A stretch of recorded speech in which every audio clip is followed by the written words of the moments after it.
श्रीमद् भागवत गीता अध्याय 1। धनराष्ट्र बोले, हे संजय, रणभूमि कुरुक्षेत्र में इकट्ठे हुए युद्ध की इच्छा वाले मेरे और पांडु के पुत्रों ने क्या किया।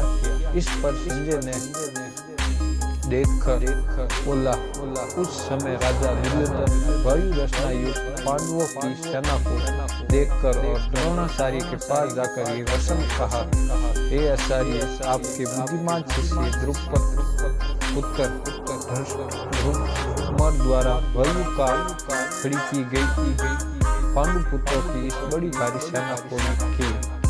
इसके सामने बड़े बड़े धनुष वाले युद्ध में भीम और अर्जुन के समान बहुत से शूरवीर हैं, जैसे सत्यार्थी और विराट तथा महारथी राजा द्रुपद और धृष्टकेतु, शेकितना तथा बलवान काशीराज, कुरुजीत, कुंतीभोज और मनुष्यों में श्रेष्ठ सेवी और पराक्रम युद्धमायु तथा बलवान उत्तम भोज, सुभद्रा पुत्र अभिमन्यु और द्रौपदी के 5 पुत्र, ये सभी महारथी हैं। हे ब्राह्मण श्रेष्ठ, हमारे पक्ष में भी जो प्रधान है उनको आप समझा लीजिए।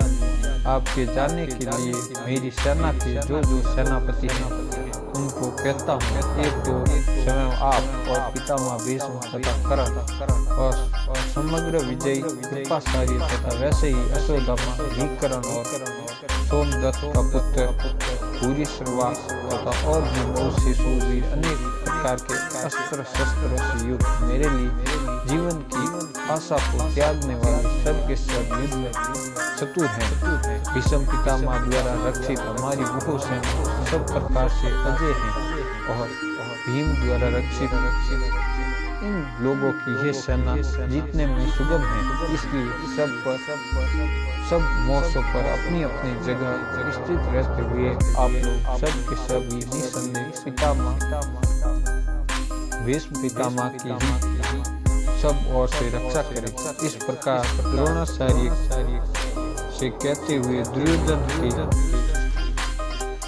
वचनों को सुनकर कौरवों में बड़े प्रतापी पितामह भीष्म उस दुर्योधन के हृदय में हर्ष उत्पन्न करते हुए उस वर्ष से सिंह की नंदा समान गरज कर शंख बजाया। उसके उपरांत शंख और नगारे तथा ढोल, मंडप और नृसिंहादि बजे एक साथ ही बजे। उनका वो शब्द बड़ा भयंकर हुआ।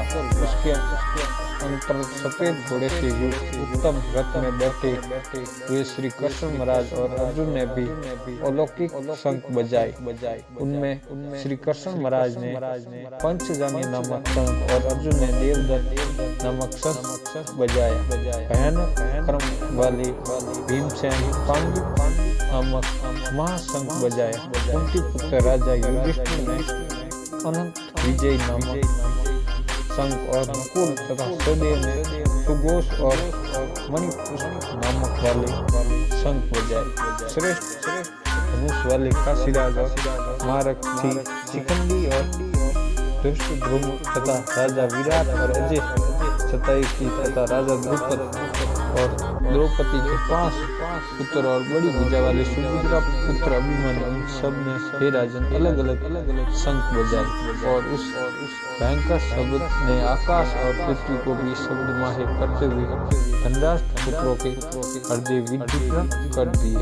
हे राजन, उसके उपरांत कपिध्वज अर्जुन ने खड़े हुए धनराष्ट्र पुत्रों को देखकर उस शस्त्र चलाने की तैयारी के समय धनुष उठाकर ऋषिकेश श्री कृष्ण महाराज से ये वचन कहा, हे आशुतोष, मेरे रथ को दोनों सेनाओं के बीच में खड़ा कर दिया।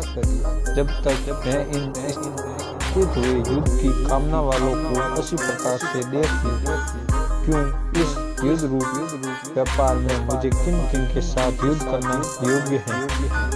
दुर्बुद्धि दुर्योधन का युद्ध में कल्याण चाहने वाले जो ये राजा लोग इसमें सेना में आए हैं, उन युद्ध करने वालों में देखूंगा।